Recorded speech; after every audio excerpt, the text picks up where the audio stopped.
एक लाल कुर्सी पर बैठा सबका हिसाब कर रहा होता है। अरे भाई जी राम राम। अर्जुन मिट्ठू की तरफ देखता है।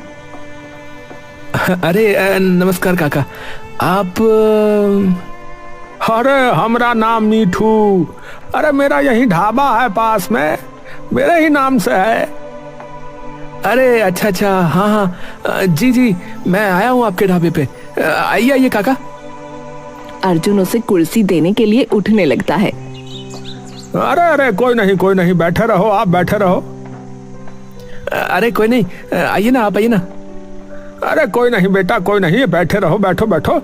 अरे पूरा दिन लगे रहते हो यहाँ पर, है? मैं रोज देखता हूँ तुमको। सच में बेटा बहुत मेहनत कर रहे हो, है? हाँ जी, थोड़ी सी मेहनत तो करनी पड़ेगी ना अगर कुछ करना है तो।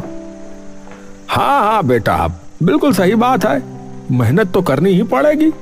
मैंने सुना भी है कि आप खाने का ही कोई रेस्टोरेंट वगैरह बनवा रहे हो, जो कि बहुत ही बढ़िया बात है। वरना मेरे ढाबे के तो राजमा चावल और पराठे खा खा कर सब थक लिए भैया इस गांव में तो। तो उन्हें भी कुछ नया मिल जाएगा खाने को अब। अरे नहीं काका, मैंने बहुत किस्से कहानियां सुनी है आपकी। जितना सभी गांव वाले आपका आदर सत्कार करते ना, उतना शायद ही गांव में किसी को मानते हो। तो वो आपका साथ तो नहीं छोड़ेंगे जिंदगी भर। अरे बस इन्हीं का प्यार है बेटुआ, जो मेरा ढाबा इतने सालों से चला हुआ है। देखो बेटा, तुम मेहनती हो तो उसका तो फल तुम्हें जरूर मिलेगा। लेकिन मैं बस एक बात ही कहूंगा बेटुआ, कि अपना जो है ना मन साफ रखना। इन सब के लिए मन साफ होना चाहिए बेटुआ। तुम इन गांव वालों की कदर करोगे ना बेटुआ, तो ये जो है तुम्हें अपने सर आंखों पर बैठा लेंगे। और अगर कोई सहायता चाहिए तो बेझिझक आ जाना मेरे पास। बल्कि मैं तो अपने ग्राहकों को भी बोलूंगा कि एक बार जो है तुम्हारे होटल का खाना चखें, एक चक्कर लगा कर आए, है? अर्जुन मुस्कुराकर उठता है और मिट्ठू के गले से लग जाता है। अरे ये तो आपने बहुत ही बड़ी बात कर दी काका। इतना तो आजकल कोई सगा भी हौसला अफजाई नहीं करता है। अरे बस ऐसा ही है बेटुआ। अरे बताओ, कितनी अच्छी बात है ये भला, है? मैं रोज देखता हूँ कि तुम रोज कितनी मेहनत करते हो। नहीं तो बेटुआ, आजकल तो लोगों को बस घर बैठे बैठे सब कुछ चाहिए। वो क्या कहते हैं, ऑनलाइन। हाँ अरे बस काका, मैं तो यही चाहता हूँ कि सारा काम सही से हो जाए, क्योंकि बैंक से भी लोन ले रखा है। तो बस कर्ज उतारूंगा सबसे पहले तो सारा। अरे बिल्कुल बिल्कुल बेटा, चिंता मत करो, सब सही होगा माता रानी की कृपा से। बस जो है ऐसे ही ईमानदारी से और सदाचारी से लगे रहना बेटा, है? जी काका जी। ठीक है काका, प्रणाम। कुछ दिनों बाद अर्जुन का होटल बनकर तैयार हो जाता है। अर्जुन खूब धूमधाम से अपने होटल का उद्घाटन करता है। सबसे पहले वाला ग्राहक अर्जुन के होटल पर खुद मिट्ठू ही होता है। मिट्ठू अपने परिवार समेत वहां आया था। अरे काका, आइए आइए, प्रणाम। अरे काकी, पाए लागू। नमस्ते बेटा। अरे भाई, अब क्या बताऊं, मुझे ऐसा लगा कि इतने सालों से वही बार बार खा के जो है अंदर ही अंदर मन के दुखी हो चुके हैं। तो क्यों ना कुछ नया हो जाए आखिरकार, है? अरे बिल्कुल बिल्कुल काका, आइए ना, बैठिए। हाँ चलो भाई चलो। सभी जाकर अंदर बैठ जाते हैं। बताओ भाई, क्या लोगे, बोलो। सामने आपके मेन्यू है, जो चाहिए वो खा लो। हाँ, बताओ भाई बच्चों, बोलो। पापा, ऐसे तो कुछ समझ नहीं आएगा, तो भैया आप ही बता दो।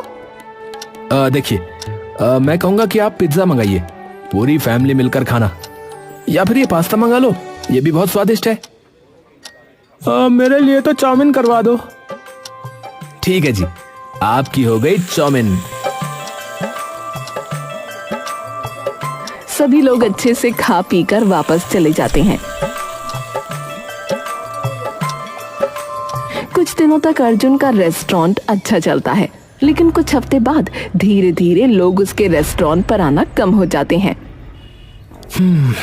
क्या करूं? कोई स्कीम वगैरह रख दूं क्या? अर्जुन अगले कई दिन कई स्कीमें अपने रेस्टोरेंट पर रखता है, लेकिन फिर भी उसके ज्यादा ग्राहक नहीं बढ़ते। कुछ दिनों बाद हेलो। हेलो, क्या मैं मिस्टर अर्जुन जी से बात कर रहा हूँ? जी बोल रहा हूँ, बोलिए। देखिए अर्जुन जी, मैं स्टेट बैंक ऑफ इंडिया से बोल रहा हूँ।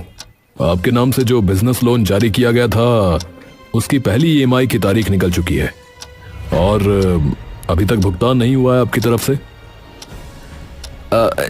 जी सर, पता है सर, बस थोड़ा सा टाइम चाहिए। मेरा रेस्टोरेंट नया खुला है, शुरुआत में खर्चा ज़्यादा हो गया, ग्राहकी भी अभी थोड़ी कमी है तो। अर्जुन जी, बैंक आपकी परिस्थिति समझता है, लेकिन नियम सबके लिए समान है। अगर आप ईएमआई नहीं भर पाए तो बैंक को कानूनी कार्रवाई करनी होगी। सर प्लीज थोड़ा सा समय दे दीजिए, 1-2 महीने में सब समझ जाएगा सर। देखिए, देरी का मतलब है पेनल्टी चार्जेस और आपका क्रेडिट स्कोर खराब होना। और अगर लगातार 2 ईएमआई मिस हुई तो बैंक आपकी संपत्ति जब्त करने की प्रक्रिया प्रारंभ कर सकता है। अगर लोग आना बंद कर देंगे तो मैं चुकाऊंगा कैसे? अर्जुन जी, देखिए, बैंक आपकी मजबूरी समझता है, पर हमारे कुछ नियम हैं जिनका हमें भी पालन करना पड़ता है। बात समझिए आप। ठीक है सर, मैं कोशिश करूंगा। अगले हफ्ते तक कुछ इंतजाम करता हूं। अच्छा है, नहीं तो बैंक नोटिस भेज देगा। अर्जुन बैठा बैठा अब टेंशन से अपना सर मसलने लगता है। हे भगवान, ये कैसी परीक्षा ले रहे हो? शुरुआत में तो सब ठीक चला, लेकिन अब लोग धीरे धीरे बिल्कुल ही कम हो गए हैं। दिन खत्म होने को आया, लेकिन सिर्फ 4 लोग आए अभी तक। हे भगवान, कैसे होगा सब, कैसे होगा? घर जाते वक्त अर्जुन देखता है कि मिट्ठू के ढाबे पर इतनी रात को भी पूरी भीड़ लगी है। मेरे रेस्टोरेंट पे पूरा दिन कोई नहीं आता है और यहाँ रात को भी भीड़ है। एक बार जाके तो देखूं कि क्यों। अर्जुन अंदर जाता है और देखता है कि लल्लन अभी भी वहीं बैठा खाना खा रहा है। अर्जुन जाकर उसके पास बैठ जाता है। अरे और भाई साहब, कैसे हैं आप? अरे भाई जी, कैसे हैं आप? अरे नमस्ते। अरे कैसे हो? अरे बस भैया, बढ़िया। अरे हमेशा यहीं खाते हो क्या तुम? हाँ भैया, हमारा तो यही अड्डा जमा पड़ा है। हाँ। अरे कभी हमारे वाले पे भी खा के देखो, जो अभी नया नया बना है। अरे नाना भैया जी, सभी बता रहे थे कि शहरी खाना मिलता है बस, पर हम भय देसी, तो हमें अपनी दाल रोटी चाहिए होती है भैया पेट भरने के लिए, और वो बस जो है यही मिलती है। माफ करना। अरे पर कुछ नई चीज भी तो करके देखनी चाहिए ना कभी। अरे भैया जी, देखिए, नई चीज जो होती है ना, वो कुछ दिनों के लिए अच्छी होती है, और जो वहां मिलता है वो रोज रोज खाने की चीज थोड़ी होती है। वो तो ये है कि कभी कभी 1-2 हफ्ते में एक बार खा ली किसी ने। अब देखिए ना, रोज पेट तो रोटी ही भरेगी ना भैया, या फिर दाल भात है। ठीक है भैया, हमारा तो अभी खाना वाना हो चुका है आज भी। हाँ, तो हम तो चले भैया जी। देखिए, उस दिन मैंने वैसे आपसे कहा भी था ना कि जब तक मीठू भाई का ढाबा है तब तक किसी और का नहीं चलने वाला है। क्षमा कीजिएगा, मैं चलता हूँ। राम राम। ठीक है भाई साहब। अर्जुन वहां बैठा बैठा चुपचाप लल्लन की कही बातों के बारे में सोचने लगता है।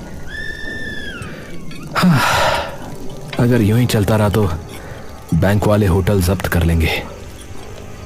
अर्जुन की नजर तभी उसके ढाबे की रसोई पर पड़ती है। अर्जुन उठकर रसोई की तरफ जाता है और देखता है कि रसोई बहुत गंदी है और जिन पतीलों में सब्जियां बन रही हैं वो भी गंदे हैं। हलवाई पसीने भरे हाथों से ही रोटियां बेल रहा है और सब्जियां काट रहा है।